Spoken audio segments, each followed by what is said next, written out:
प्रतीक्षा दत्तात्रय श्रुंग. कुठे राहतेस? मी नाशिक. नाशिकला राहते? हा. अच्छा. इथे माहेर आहे का तुझं? हा, माहेर आहे. अच्छा. किती वर्ष झाली लग्नाला? माझ्या लग्नाला 4 वर्ष. 4 वर्ष. याच्या आधी काही राहिलं होतं तुला? हो, राहिलं. हां.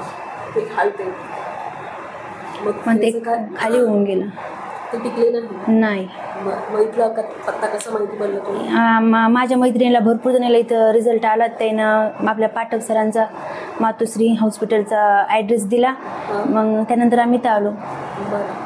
मग सरांच्या ट्रीटमेंटनेच प्रेग्नन्सी राहिली? हो हो. किती महिने ट्रीटमेंट? 1च महिना घेतली मी. 1 महिना ट्रीटमेंट घेतला आणि लगेच गर्भ राहिला. दुसऱ्या महिन्यामध्येच गर्भ राहिला? हां.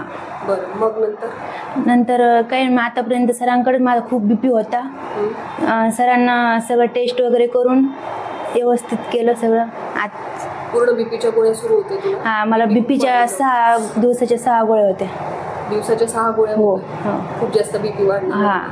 तरी पण मग पूर्ण सरांना हां पूर्ण दिवस भरले आणि व्यवस्थित डिलिव्हरी झाली? हां. आज मी आणि माझं बाळ सुखरूप आहे. काय मुलगा मुलगी काय झालं? मुलगा झाला. किती किलो निघाला माझं? 3 किलो 300 ग्रॅम. इतकं बीपी असताना सुद्धा? हां हां. काही त्रास तुला? काहीच नाही आता.